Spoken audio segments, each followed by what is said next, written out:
1 से 8 वचन।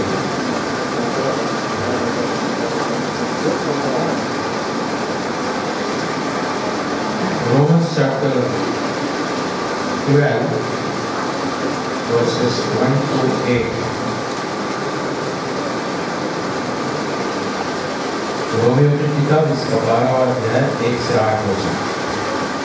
रोमियो की किताब इसका 12वां अध्याय 1 से 8 वचन। परमेश्वर की सेवा का जीवन। इसलिए हे भाइयों, मैं तुमसे परमेश्वर की दया स्मरण दिलाकर विनती करता हूँ कि अपनी शरीरों को जीवित और पवित्र और परमेश्वर को भावता हुआ बलिदान करके चढ़ाओ। यही तुम्हारी आत्मिक सेवा है। इस संसार के सदृश न बनो, परंतु तुम्हारे मन के नए हो जाने से तुम्हारा चाल चलन भी बदल जाए, जिससे तुम परमेश्वर की भली और भावती और सिद्ध इच्छा अनुभव से मालूम करते रहो। क्योंकि मैं उस अनुग्रह के कारण जो तुमको मिला है, तुम में से हर एक से कहता हूँ कि जैसा समझना चाहिए उससे बढ़कर कोई अपने आप को न समझे, पर जैसा परमेश्वर ने हर एक को विश्वास परिणाम के अनुसार बांट दिया है, वैसा ही सुबुद्धि के साथ अपने को समझे। क्योंकि जैसे हमारी एक देह में बहुत से अंग है और सब अंगों का एक ही सा काम नहीं, वैसा ही हम जो बहुत है मसीह में एक देह होकर आपस में एक दूसरे के अंग है।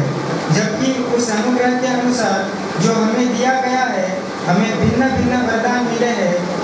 तो जिसको भविष्यवाणी का दान मिला हो, वह विश्वास के परिणाम के अनुसार भविष्यवाणी करे।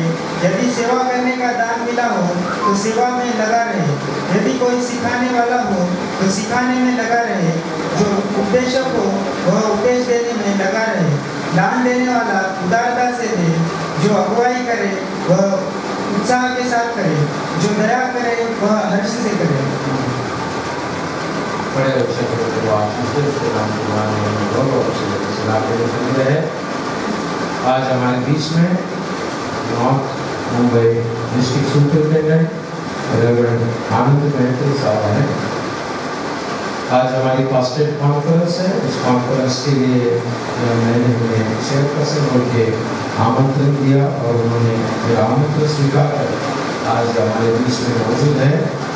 तो वो जल्दी आए तो मैंने उनसे रिक्वेस्ट की आज का वचन भी आप हमारे कलीसिया में बांटे। इसलिए भी मैं प्रभु यीशु मसीह में दिया साहब को धन्यवाद देता हूँ कि आप हमारा आनंद स्वीकार कराएं।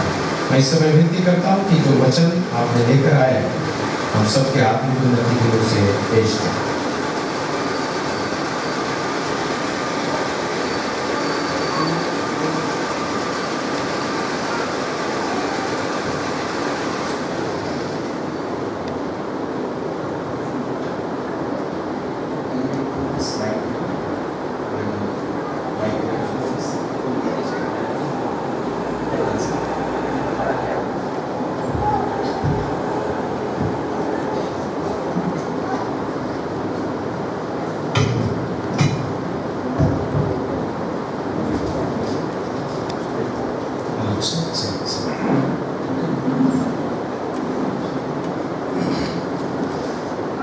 प्रेज़ द लॉर्ड सभी को। Thank you. प्रभु के नाम को मैं धन्यवाद देता हूँ। ये अवसर परमेश्वर ने हमें दिया है और आज के दिन हम सभी लोग इस आराधना में इकट्ठा हुए हैं। पास्टेट कॉन्फ्रेंस बाद में है लेकिन आराधना पहला है। परमेश्वर की आराधना के लिए उपस्थित हुए हैं। परमेश्वर की उपस्थिति में बहुत ही अच्छे से सुबह से लेकर अब तक आराधना में चलाया है, प्रार्थना में अगुवाई की है, इसलिए प्रभु को धन्यवाद हो। दूसरा मैं परमेश्वर हमारे विशेष साहब को धन्यवाद देता हूँ जिन्होंने ये अवसर हमें दिया है कि यहाँ पर वापस से आए नांदे के चर्च में पास्टर कॉन्फ्रेंस देने के लिए। एंड रेवरेंड गिरीश गायकवाड़ हमारे डीएस साहब और मेरे मित्र हैं। हम दोनों एक साथ ही डीएस बने हैं कॉन्फ्रेंस में 2019 में। और उनको मैं जब भी मिलता हूँ उनको देख करके मुझे एक जलन सी फील होती है। थोड़ा ये होता है क्या बोलेंगे आप पूछेंगे या क्या है सर। अगर ऐसा पूछेंगे तो मैं यही कहूँगा वो मेरे से स्मार्ट दिखते हैं। उनको जब भी देखिए आप, उनके बाल, उनके शर्ट, उनका ड्रेसिंग, सब कुछ जो है एकदम अच्छा रहता है। ये मानते हैं कि नहीं आप लोग? अभी इसका स्ट्राइक पता नहीं अभी डीएस साहब को जाते हैं या डीएस अम्मा को जाते हैं। जब भी मैंने पूछा उनको आपने शर्ट कहाँ से लिया, अपने अम्मा ने दिया है। Anyway, but it happens so, but praise God उनकी हर एक बातों के लिए।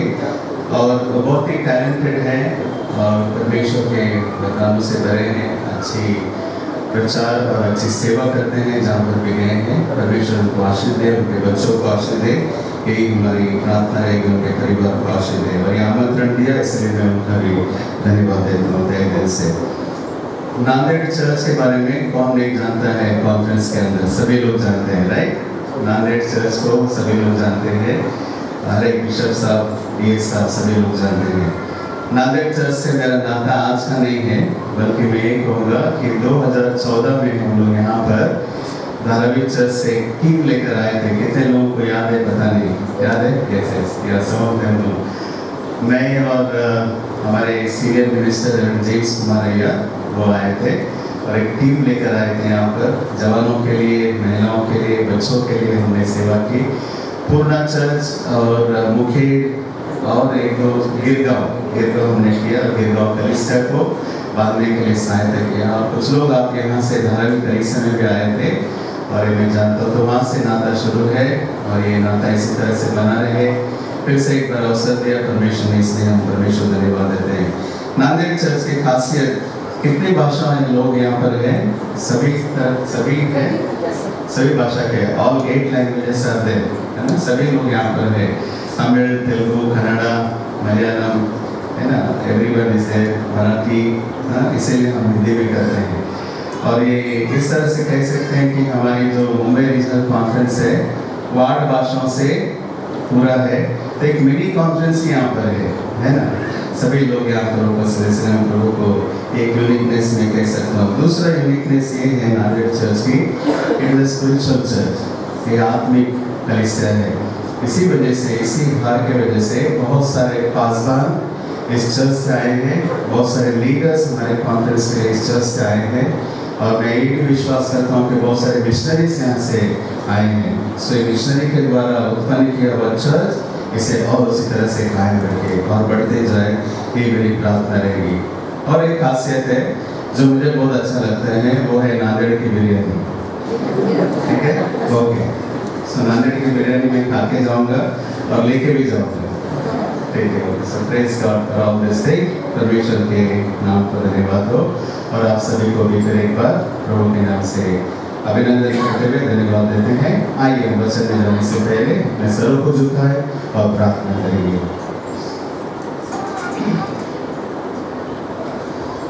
फिर एक बार परमेश्वर, हम आपके सन्निधान में आते हैं। हम सारे लोग प्रभु जी एक ही विश्वास, एक ही आस के साथ यहाँ पर आए हैं पिता, कि प्रभु आप हमें आशीर्वाद करें।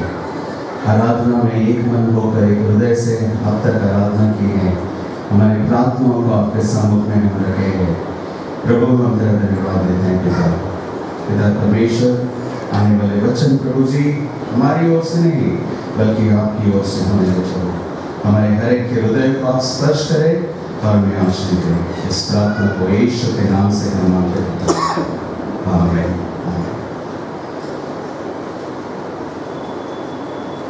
डॉक्टर जॉर्ज बार्ना कहकर एक व्यक्ति है जिन्होंने एक सर्वे किया। क्या सर्वे किया? सर्वे ये किया कि लोग चर्च क्यों जाते हैं, लोग चर्च क्यों जाते हैं, Why people go to the church? So इसका उत्तर जो है उनको सर्वे में इस तरह से मिला। सर्वे सबको पता है क्या होता है, राइट? इस सर्वे के अनुसार उनको पता चला, कुछ लोगों ने कहा कि ये हमारी पद्धति है, एक ट्रेडिशन है कि हम चर्च जाना, इसलिए वो लोग ट्रेडिशन के लिए चर्च जाते हैं। कुछ लोगों ने कहा हमारे माँ बाप जाते हैं इसलिए हम उनके साथ चर्च में जाते हैं। और कुछ लोगों ने कहा, जो बहुत ही धार्मिक थे, वो लोगों ने कहा इट्स अ सैबथ डे, ये सब्त दिन है, इसलिए हमें पवित्र रखना है, इसलिए हम आराधना या चर्च में जाते हैं। कुछ लोगों ने कहा कि हम प्रार्थना करने के लिए चर्च में जाते हैं। और कुछ लोगों ने ये कहा कि हम क्वायर में हैं इसीलिए हम क्वायर में जाते हैं। क्वायर वाले बुरा ना माने प्लीज। ओके, तो ये कहते हैं कि क्वायर में है इसलिए हम क्वायर में गाना चाहते हैं।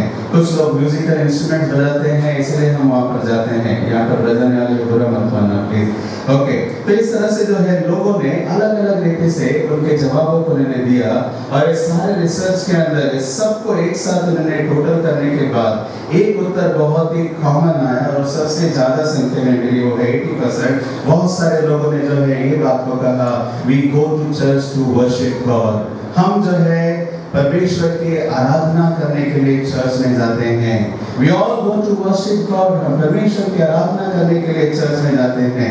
अगर ये प्रश्न अगर आपको पूछा जाए तो आप में से यहाँ पर बैठे हुए हर एक लोग इसी बात से सहमत होंगे कि we go to church to worship the Lord। हम आराधना करने के लिए परमेश्वर के भवन में हम जाते हैं कहकर। So why do you worship God? नहीं, अगला प्रश्न ये उठता है कि हम परमेश्वर की आराधना क्यों करें? ये अगर आप कहेंगे इसके लिए जो है मेरे पास 3 उत्तर है। पहला उत्तर ये है, पहला उत्तर हम ये पाते हैं कि मैं और आपको जो है, मुझे और आपको जो है परमेश्वर ने सृष्टि किया है इसीलिए कि हम उसकी आराधना करें। We are created by God to worship Him। We are created by God to worship Him। हम जो है उसकी आराधना करने के लिए हमको परमेश्वर ने बनाया है। दूसरा अगर हम रीजन देखते हैं बिब्लिकली वो ये है, it's a command from the Lord. ये परमेश्वर की ओर से एक आज्ञा है।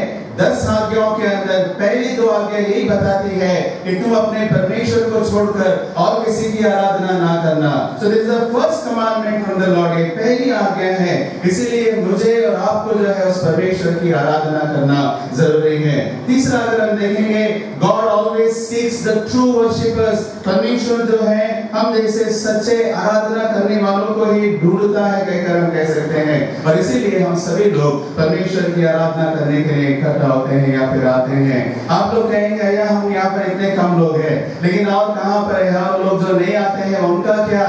वे लोग भी तो बनाए गए हैं परमेश्वर की आराधना करने के लिए, तो वो कहाँ पर है? अगर आप पूछेंगे उनके बारे में अगर कहा जाए, कुछ लोग अभी भी आराधना कर रहे हैं। हो सकता है कि वो लोग यहाँ पर परमेश्वर की आराधना नहीं करते होंगे। कुछ लोग जो है अपने प्रोफेशन की आराधना कर रहे हैं, कुछ लोग जो है अपने बिजनेस की आराधना कर रहे हैं, कुछ लोग जो है अपने पोजीशंस की आराधना कर रहे हैं। क्यों? क्योंकि वे सारे लोग वहां पर है, वो प्राथमिक स्थान को छोड़कर, जिसके लिए उनको सृष्टि किया है वो छोड़कर, उस जगह को छोड़कर वहां पर है। इसका मतलब उनके लिए that becomes as a worship। वो एक तरह की उनके लिए मूर्ति पूजा बनकर उन लोग उसकी आराधना करते हैं। So the man is created for the worship। अगर परमेश्वर की आराधना नहीं कर रहे हैं तो किसी और की आराधना कर रहे हैं। Definitely we will worshiping। कहीं ना कहीं से जो है वो आराधना करते रहेंगे। अगर परमेश्वर की नहीं तो दूसरे चीजों की आराधना करते रहेंगे। तो अगर दूसरों की आराधना करते हैं तो उनके जीवन में वो आशीष नहीं है जो परमेश्वर की आराधना करने के द्वारा हमें मिलती है। आज आप कहेंगे ओके हम परमेश्वर की आराधना करने के लिए यहाँ पर इकट्ठा हुए हैं। I will ask you this question। ये क्वेश्चन मैं पूछना चाहूंगा, What does the real worship mean? आराधना करना क्या है? What do you mean by worship?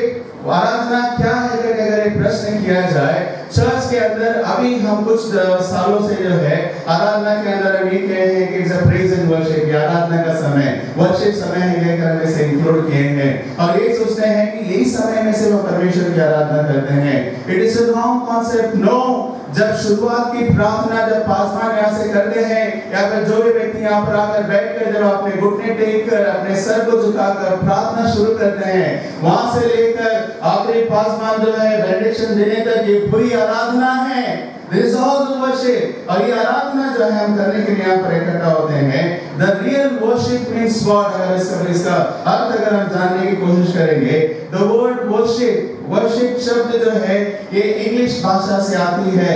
This has come from the root word worth and ship। Worth and ship, WRTHSHIP। मतलब worth मतलब ये होता है जितना मूल्य है, जो योग्य है। वर्थ मतलब जो उनका योग्य है उसके अनुसार उनको आराधना करे। So worship is nothing but declaring the word of God। आराधना का मतलब ये होता है कि परमेश्वर का मूल्य, परमेश्वर का जो आदर, परमेश्वर का जो गौरव है, इस गौरव को हम प्रकट करते हैं। So when you are coming here and worshiping the Lord, तो हम यहाँ पर आकर आराधना करते हैं। हम कुछ नहीं कर रहे हैं, बल्कि हम परमेश्वर से कह रहे हैं, परमेश्वर तू महान है, परमेश्वर तू वैभव से भरा हुआ है, परमेश्वर तू सर्वशक्तिमान है। ये सारी बातें क्या प्रकट करती है?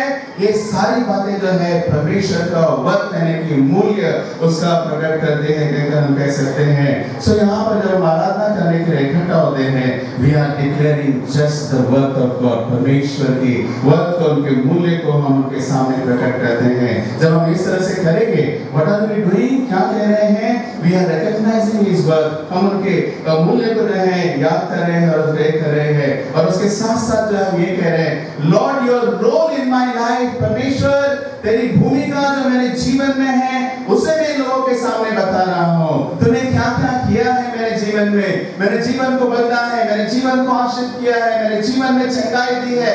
इस सारी बातों को याद करते हुए जो हम आराधना करते हैं, we are just declaring His worth, हम उनके मूल्य को जो है वहाँ पर प्रकट कर रहे हैं। कुछ लोग कहेंगे, भैया what is the worth of God, परमेश्वर का मूल्य क्या है? अगर आप कहेंगे, इसके लिए जो है उत्तर जो है यशायाह देता है, आइज़ाया चैप्टर 66 वर्स 1 पहला वचन के अंदर अगर आप जब पढ़ते हैं, वहाँ पर ये कहता है, किसी के पास हिंदी बाइबल है जरा जोर से पढ़िए प्लीज। यहोवा यूं कहता है, यहोवा यूं कहता है, आकाश मेरा सिंहासन, क्या कहता है? आकाश मेरा सिंहासन है और पृथ्वी मेरे चरणों की चौकी है। पृथ्वी जो है मेरे चरणों की चौकी यानी कि फुटस्टूल है।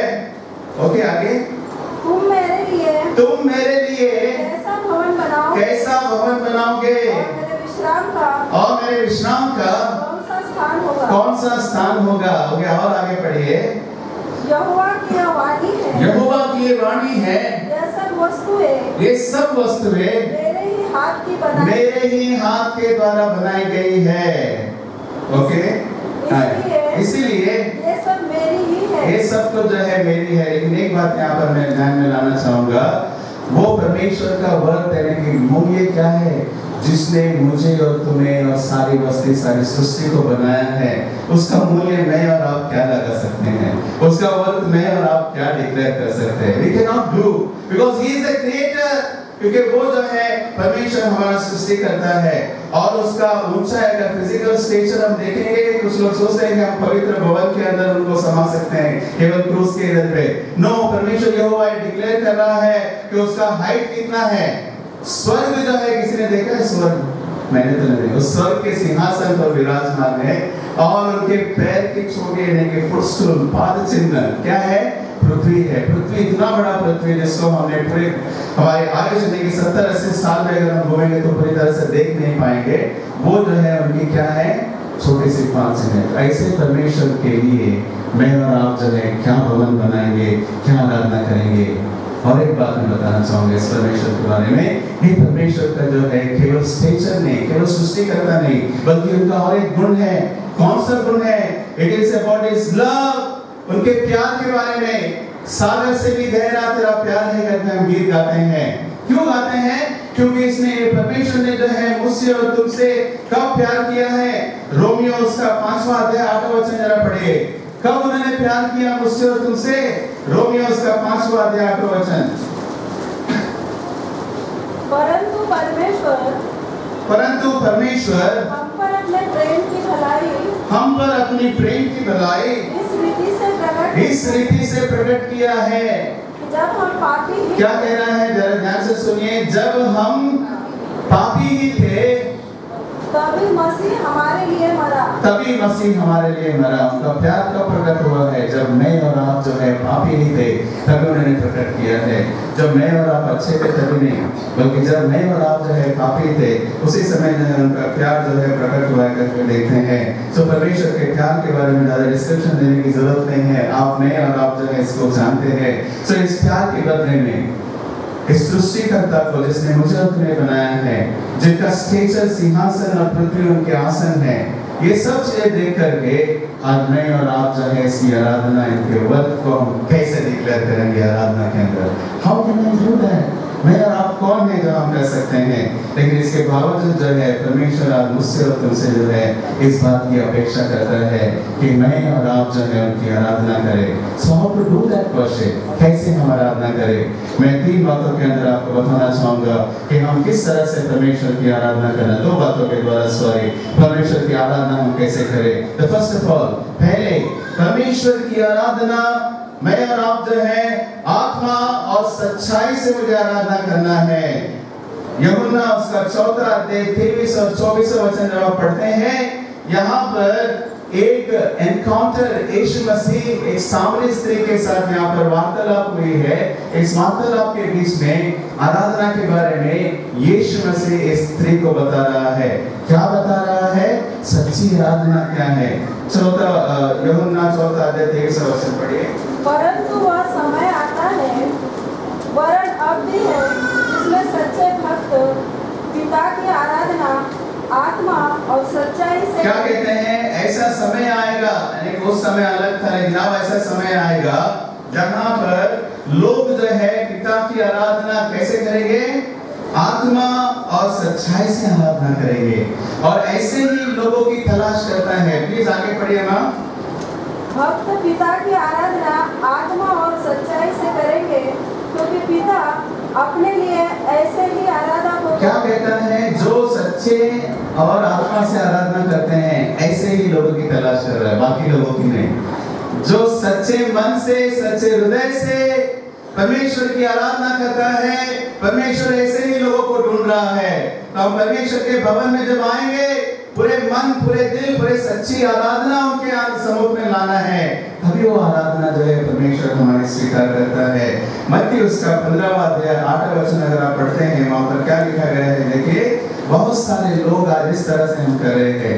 Many people, आज ये लोग जो वचन जो पढ़ा जाएगा, ये शायद हो सकता है कि उस समय के फरीसी लोगों के बारे में यीशु मसीह कहा है, लेकिन आज ये बात जो है कई बार आज मेरे और तुम्हारे ऊपर लागू होती है। प्लीज पढ़िए वचन। पर कुछ बीज अच्छी भूमि पर गिरे और फल लाए, कोई 100 गुना। 15:8। हाँ, ये लोग फोटो से तो मेरा आदर करते हैं, पर उनका मन मुझसे। क्या कहता है? उनका मन, उनका हृदय, इंग्लिश में हार्ट, उनका हार्ट जो है किधर है? दूर है। आज कई बार हम आराधना तो कर रहे हैं, यहाँ पर गीत तो गा रहे हैं, हृदय से नहीं गा रहे। हृदय हमारा कहीं और है। यहाँ पर बैठे हैं आराधना में, लेकिन मन किधर है? आज संडे है, क्या बनना है? मटन बनना है कि पाया बनना है? चिकन बनना है? कई बार हमारा उधर है। बाइबल स्टडी के लिए आए हैं, लेकिन बाहर की चिंता है। यहाँ पर प्रार्थना के लिए तो आए हैं, लेकिन हमारा मन कहीं पर और है। इतना ही नहीं, बल्कि कई बार हम आराधना के समय पर गा तो रहे हैं, लेकिन मेरा और तुम्हारा मन यहाँ वहाँ नहीं है। और इसलिए क्या कहता है? पूरे मन और पूरे हृदय, पूरे सच्चाई और आत्मा से जो है आपको आराधना करना है। जब यहाँ पर मैं और आप जो है यहाँ पर इकट्ठा होते हैं, बैठते हैं, प्लीज ध्यान से सुनिए इस बात को। You should focus your worship with true heart। परमेश्वर की आराधना सच्चे हृदय से करने के लिए यहाँ पर फोकस करना है। जब आप यहाँ पर बैठते हैं, आपके द्वारा दूसरों को डिस्टर्ब नहीं होना है आराधना करते समय, और ना ही दूसरे उनसे आप डिस्टर्ब होना है। कोई भी कुछ भी करने दीजिए, नो प्रॉब्लम, बट मेरा फोकस जो है परमेश्वर की आराधना करने के लिए आया हूँ, केवल मैं परमेश्वर की आराधना ही करूंगा। That should be my focus. What will happen? क्या होगा उस समय पर जब वहाँ पर हम आएंगे? प्लीज सुनिए इस बात को, स्टेटमेंट को मैं कहता हूँ। What will happen is when you do this thing, जब आप अपने पूरे सच्चे मन हृदय से आप आराधना करते हैं, what you are doing, you know, you are connecting your hearts and minds with God।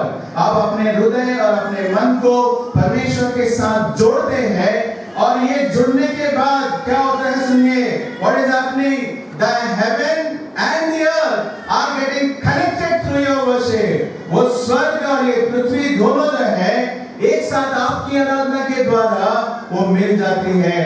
it gets connected. Are you listening? क्या आप सुन रहे हैं इस बात को? जब मैं संदेश को तैयार कर रहा था, मुझे एक बहुत आश्चर्य हुआ कि हम आराधना करते हैं, इसे प्रेजेंस यहाँ पर फील करके जाते हैं, कई बार ऐसा लगता है। No. When you are worshiping this true God, जब इस परमेश्वर की आराधना करते समय, जब आत्मा और सच्चाई से करते हैं ना, कि आप क्या कर रहे हैं पता है? उस स्वर्ग को यहाँ पर ला रहे हैं, ये पृथ्वी से जोड़ रहे हैं आपकी आराधना के द्वारा। तो हम आ रहे हैं आप आराधना करने के लिए, इसलिए उस स्वर्ग और पृथ्वी को एक साथ जोड़ने के लिए यहाँ पर आ रहे हैं। So that is the focus of the worship. ये जो है मेरा और तुम्हारा आज फोकस की आराधना करना बहुत जरूरी है। दूसरा अगर हम देखते हैं वो बात ये है, दूसरी तरह से जब आराधना करना है, it is only thing worshiping God to meet with Him. उनसे मिलने के लिए हम आराधना करना है। Very simple. क्या पता है? आराधना एक ऐसा समय है, it is like meeting with God. Meeting होता है, आज मीटिंग है, लेकिन मीटिंग बाद में है, लेकिन पहला मीटिंग किसके साथ है? उस परमेश्वर के साथ। So meeting with God. क्या है एजेंडा हमारा? एक ही एजेंडा है मेरी आराधना का, कलीसिया आने का, चर्च में आने का, एक ही एजेंडा है परमेश्वर से मिलना, मीटिंग विद गॉड। परमेश्वर से मिलने के लिए मैं यहाँ पर आ रहा हूँ। सब लोग यहाँ पर आने के बाद ऐसे ही नहीं जाना है, वचन सुने यहाँ पर चले गए इतना ही नहीं है, बल्कि यहाँ पर आकर इस परमेश्वर को मिलना है, इस परमेश्वर की उपस्थिति को मेरे और तुम्हारे जीवन में महसूस करना है। प्लीज सुनिए इस बात को। आप कहेंगे परमेश्वर की उपस्थिति तो पूरे दुनिया के अंदर है, गॉड इज ओमनीप्रेजेंट। परमेश्वर जो है हर जगह पर उपस्थित है, हर जगह पर उपस्थित है, लेकिन उस परमेश्वर को मेरे जीवन के अंदर महसूस करना, एक्सपीरियंस करना बहुत इंपॉर्टेंट है। क्या होता है पता है? प्लीज सुनिए इस बात को ध्यान से। There is an omnipresent is there, but there is a revealed presence. Revealed presence समझ में आता है इंग्लिश में? Revealed मतलब दिखा हुआ, यानी कि जिसे हम महसूस करते हैं, जिसे हम एहसास कर सकते हैं। उदाहरण के लिए अगर हम देखेंगे, यहाँ पर हम 200 लोग यहाँ पर बैठे हुए आराधना करने के लिए, आराधना करते समय हम सारे मन और दिल जो है वहाँ पर उनके ऊपर लगाए हैं, लेकिन इस 100 लोगों के अंदर, 200 लोगों के अंदर कुछ ही लोग जो है अपने आंसू को पोंछ रहे हैं, कुछ ही लोग जो है दिल से उनको महसूस हो रहा है कि परमेश्वर यहाँ पर उपस्थित है। What are they experiencing? क्या अनुभव कर रहे हैं? उस परमेश्वर की रिवील्ड प्रेजेंस को अपने अंदर महसूस कर रहे हैं। So when I'm coming here, यहाँ पर आ रहा हूँ, मेरा आराधना का मकसद यही है कि मैं उस परमेश्वर से मिलूं अपने हृदय के द्वारा। हालेलुया। आज मैं यहाँ पर आया हूँ तो उसको महसूस करने के लिए आया हूँ। पुराने नियम में जब परमेश्वर ने मंदिर को बनाने के लिए जो योजना दी थी, प्लान दिया था, क्या था पता है? Outer court, inner court, holy place, most holy place, इस तरह से था। समझ में आ रहा है? लेकिन बाहर का आंगन, अंदर का आंगन, पवित्र स्थान और अति पवित्र स्थान। और हर बार जो है रिवील्ड प्रेजेंस मतलब दिखने वाला उपस्थिति, परमेश्वर की दिखने वाली उपस्थिति कहाँ पर महसूस होती है पता है? द मोस्ट होली प्लेस, अति पवित्र स्थान के ऊपर, जहाँ पर मन्ना, जहाँ पर 10 आज्ञा जहाँ पर रखी गई थी, वहाँ पर परमेश्वर की दिखने वाली उपस्थिति की प्रसन्नता ऊपर से आकर उस खंभों के अंदर छा जाती थी। मूसा के समय, पवित्र मंदिर के टाइम पर, हर एक जगह के टाइम पर। So that real presence, why only at that most holy place? कि वो पवित्र स्थान के अंदर, अति पवित्र स्थान के अंदर वहाँ पर अगर आ सकती है, तो आज मेरा और तुम्हारा हृदय के अंदर वो अति पवित्र परमेश्वर आज वास कर सकता है, उसकी उपस्थिति मेरे अंदर आ सकती है। क्या मैं वो पाने के लिए आता हूँ क्या? मूसा ने जो है अपने जीवन के अंदर इसी बात के लिए मांगा, उन्होंने यही बात मांगा। क्या मांगा पता है? Lord, I want to see your glory. परमेश्वर मुझे मदद करके मैं तेरी महिमा को देखूं, तेरी उपस्थिति को देखूं।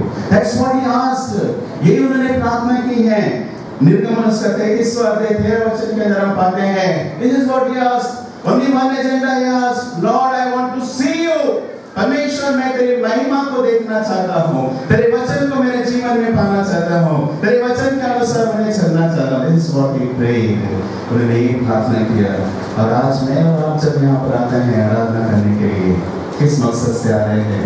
कौन सी हमारी मीटिंग में यहाँ पर एक ही एक मीटिंग है, वो है परमेश्वर के साथ। परमेश्वर को मिलकर, परमेश्वर को महिमा देखकर हम यहाँ से जाना है। समय नहीं है हमारे पास, लेकिन मैं और कुछ कहना चाहता हूँ। ये बात ये बहुत इम्पोर्टेंट है। ये है जैसे हम आते हैं आराधना में वैसे ही ना जाए, और बिजनेस ना करें।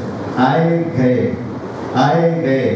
No, when you are coming, यहाँ पर जब हम आते हैं परमेश्वर को मिले, उनके वचन को ले और यहाँ से जाए। That should be the agenda। ये हमारा एजेंडा आराधना करने के लिए होना है। आप इस तरह से करेंगे तो क्या होगा? जब हम सच्ची आराधना करते हैं परमेश्वर से, आप कहेंगे ठीक है हमने परमेश्वर की आराधना तो किए है, what will happen in my life? मेरे जीवन में क्या होगा? 3 बातें यहाँ पर होती हैं। सबसे पहला, the worship transforms the worshipper। जब हम आराधना करते हैं, आराधना के द्वारा परमेश्वर जो आराधना करता है उनको बदल देता है, उनके जीवन को बदल देता है, उनके पूर्ण परिवार को बदल देता है, उनके मन को बदल देता है। He transforms the life of the worshipper। किसके समान? उनके समान। एक पापी स्त्री यीशु मसीह के घर में सिमोन के घर में आती है और सभी लोग बैठे होते हैं, लेकिन यीशु मसीह घर पर बैठते समय एक स्त्री आकर पूरे अपने कुप्पे के तेल इत्र को उंडेल कर उनके सामने रो कर कहती है। उन्होंने क्या किया वहाँ पर? उन्होंने कुछ नहीं किया, बल्कि परमेश्वर की वो यीशु मसीह की सच्ची आराधना करने की वजह से उनके पापों की क्षमा होने मिली। उनका जीवन जो है पूर्ण रूप से बदल गया करके देखते हैं।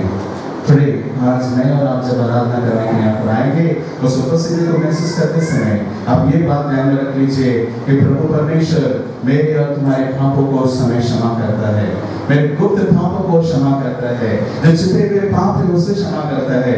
डोंट थिंक, ये मत सोचे कि हम लीडर्स या पास्टर्स जब बोलते हैं हम कोई पाप नहीं कर रहे, everybody does, but when we come in this presence of God, परमेश्वर की उपस्थिति में आराधना के लिए आते हैं, प्रभु परमेश्वर उन पापों को मेरे सामने लाता है और उनके लिए हम पश्चाताप करते हुए प्रभु यीशु मसीह उसी समय जो है उन्हें शुद्ध कर देता है। यशायाह ने जब पवित्र मंदिर में आकर दर्शन को पाया, यशायाह कौन है? प्रवादी था, लेकिन दर्शन को देखने के बाद उसने क्या देखा, क्या कहा उन्होंने?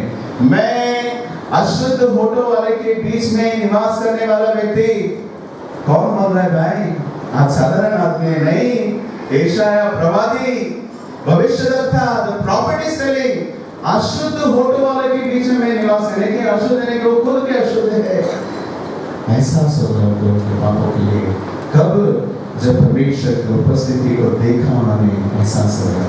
आराधना में जब हम परमेश्वर की उपस्थिति को देखते हैं, महसूस करते हैं कि हमारे जीवन में होता है, हमारे पापों की क्षमा मिलती है।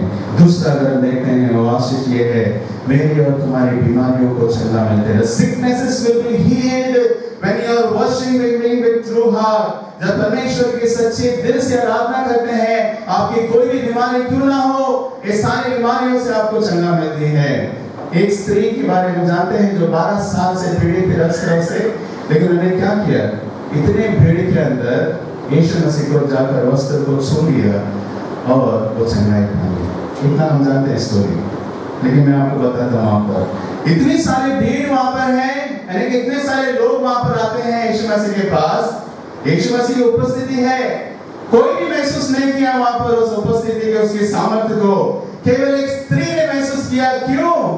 क्योंकि सच्चे मन से, विश्वास से वो आकर ने कहा, आराधना किया कि यीशु मसीह को मैं छू लूंगी तो मुझे चंगाई मिलेगी। यहाँ पर बहुत सारे लोग आते हैं हमारे चर्च के अंदर, किससे आते हैं? बीमारी को चंगा पाने के लिए विश्वास के साथ आते हैं तो चंगाई पाकर जाते हैं। एक छोटा सा गवाही मैं देना चाहूँगा हमारे धार्मिक कलीसिया के। एक परिवार है, तो 2 बेटे हैं। 2 बेटे के अंदर छोटे बेटा जो है करीबन 1 साल का था। 1 साल में उसके पहले ही उनको जो है बोन मैरो से जो ब्लड सेल्स उत्पन्न होते हैं वो नहीं हो रहे थे। उनके लिए हम प्रार्थना कर रहे थे। एवरी टाइम, हर बार जो आराधना में सबसे पहले आके बैठते हैं, संडे की आराधना हो या बुधवार की आराधना हो, जब भी हो यहाँ पर बैठते थे।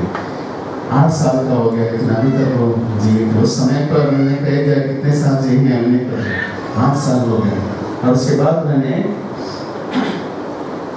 डॉक्टर्स ने कहा कि उनका बोन मैरो ट्रांसप्लांट करना होगा। कौन देगा बोन मैरो? फिर उनके बड़े भाई और बड़े बेटे थे, उनको उन्होंने कहा कि ठीक है हम देंगे। करीबन उसके लिए 15 से 16 लाख रुपए लगने वाले थे। उन्होंने अलग अलग डोनेशंस के थ्रू जो है जमा किया, तो चर्च ने उन्हें मदद किया। रिसेंटली गए हफ्ते में बड़े बेटे के बोन मैरो निकाल कर ये छोटे बेटे को बोन मैरो डाला है। ऑपरेशन सब कुछ सक्सेस हुआ है, लेकिन हम ये प्रार्थना करना है कि वो जो बोन मैरो के छोटे बच्चे के अंदर गया है वो ब्लड सेल्स को उत्पन्न करे और वो खड़े हो जाए। और हम सभी को विश्वास है कि जो परमेश्वर ने 1 साल से लेकर अब 8 साल तक संभाला है या 2 चमत्कार करने के लिए, वही परमेश्वर जो है आगे भी संभालेगा। लेकिन मैं बात ये कहना चाहता हूँ, वो माँ, वो दोनों बच्चे, वो हमेशा आराधना में आते थे एक ही विषय को लेकर, प्रभु हमारे बेटे को चंगा है। आज वो चंगाई का उत्तर दे रहा है। हालेलुया। चंगाई प्राप्त होगी जब सच्चे मन से आराधना करते हैं। तीसरा जो है, हमारा सच्चे आराधना करने के द्वारा हमारे जीवन के अंदर दर्शन मिलते हैं। Visions will be imparted in our worship. जब सच्चे मन से आप आराधना करते हैं, आपको दर्शन मिलता है। दर्शन सिर्फ खाली परमेश्वर के सेवक या भविष्यद्वक्ता या बड़े-बड़े अनॉइंटेड लोगों को ही मिलता है ऐसे करके हम सोचते हैं। It's not so. Everyone will get. हर एक व्यक्ति जो सच्चे मन और हृदय से उसकी आराधना करेंगे, God will give them the vision. परमेश्वर उनको दर्शन देगा। यीशु मसीह के शिष्य यूहन्ना, जब उनको शिष्य थे, इसलिए से उनको कहाँ पर डाला गया? लक्षद्वीप में डाला गया, पटमोस लक्षद्वीप के अंदर डाला गया। जब वहाँ पर डाला गया, उनके काला पानी का सजा था वहाँ पर। लेकिन यहाँ पर उन्हें क्या किया पता है? सुनिए, वचन ये कहता है, प्रकटीकरण उसका 1 अध्याय 10 वचन को भी पढ़िए। ये वचन को पढ़ते हैं। प्रकटीकरण उसका 1 अध्याय 10 वचन। मैं प्रभु के दिन क्या कहता है? मैं प्रभु के दिन आत्मा में आ गया। आत्मा में आ गया। Okay, let's wait here. ये कौन कह रहा है? यूहन्ना कह रहा है। कौन से दिन? कौन से दिन? प्रभु का दिन। प्रभु का दिन मतलब क्या है? आराधना का दिन। आराधना का दिन, सबत का दिन। मैं आत्मा में आ गया। और उसके बाद वहाँ पर दर्शन पर बता रहा है किस तरह से यीशु मसीह उनको दर्शन दिए, यानी कि प्रकट हुए, रिवील्ड प्रेजेंस उनको दिखाई दिया। और उसके बाद उन्होंने आराधना किया सच्चे मन से। और उसके बाद ऐसा हो गया उनका, यूहन्ना ये कहता है कि उन्हें होश नहीं था वो किस तरह से है। मुंह के बल गिरकर यीशु मसीह की आराधना करने लगे। मुंह के बल गिरकर वो यीशु मसीह की आराधना करते समय बेहोशी में हो गए। और तब वापस से प्रभु उनको उठाता है। 19वां वचन अगर आप पढ़ते हैं, वहां पर कहता है उनको उठाकर और उनको पूरा दर्शन देखने देता है। प्रकटीकरण जो कुछ भी मिला है वचन, इट्स अबाउट द फ्यूचर, भविष्य के बारे में बताती है। वी ऑल रीड दैट, हम सब पढ़ते हैं। ये कहां से प्राप्त हुआ है? शुरुआत आराधना से। यूहन्ना ने सच्ची आराधना किया, इसी वजह से उनको एक दर्शन मिला। आज मुझे और तुम्हें जो है, अगर सच्ची आराधना करेंगे तो परमेश्वर वो दर्शन को देता है। फोर्थ थिंग, चौथी आशीष जो है, ये परमेश्वर की आराधना करने के द्वारा मुझे और तुम्हें जो है एक नई शिक्षा मिलेगी। Mission will be given to the true worshipper. यशायाह ने जब दर्शन पाने के बाद अंत में क्या कहा? परमेश्वर कहता है, कौन जाएगा मेरे लिए, किसको मैं भेजूं? यशायाह कहता है, मैं जाऊंगा, मुझे भेज।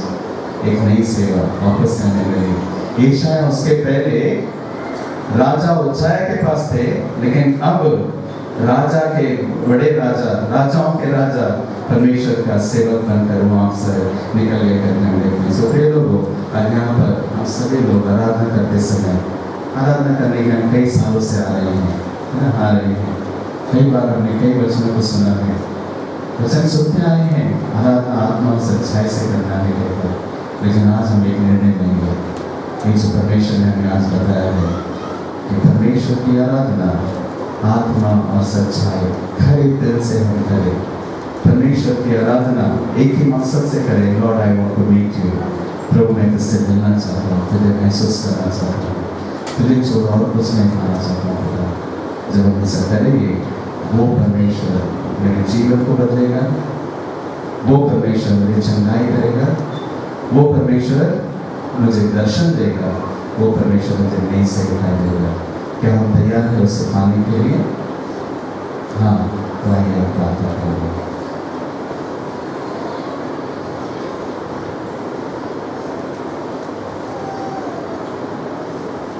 एक मिनट शांत होकर प्रभु के सन्निधान में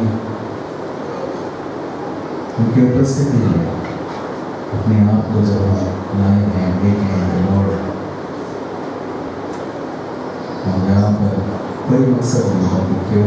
मकसद से आते हैं आपकी आराधना करना। सच्चे मन सच्चे हृदय एक ही मकसद आपसे मिलना चाहते हैं, आगे हमसे मिलेंगे। Lord, we thank you. Thank you, Jesus. फिर से वो आग बरसा दे, फिर से वो तूफान आने दे, तेरी महिमा से, तेरे सामर्थ से। इस गीत को हम पहला स्टैंड लगाते हैं, बस बार प्रार्थना करेंगे।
आपकी महिमा से कर दे, आपकी अभिषेक से कर दे प्रभु, हमारे जीवन में आपके दर्शनों से कर दे, आपकी सेवा से कर दे पिता परमेश्वर। हमारे पापों की क्षमा करे प्रभु परमेश्वर। हमारे जीवन में आप जितने भी लोग अगर बीमारी में हैं उनके सारी बीमारियों से आप छुटकारा दे, चंगाई दे पिता परमेश्वर। प्रभु जी आपकी आशीष से रहकर हम जा सकने से आशीष आपके अनुग्रह सभी के ऊपर देकर चुनाने के लिए इस प्रार्थना को यीशु के नाम से मांगते हैं।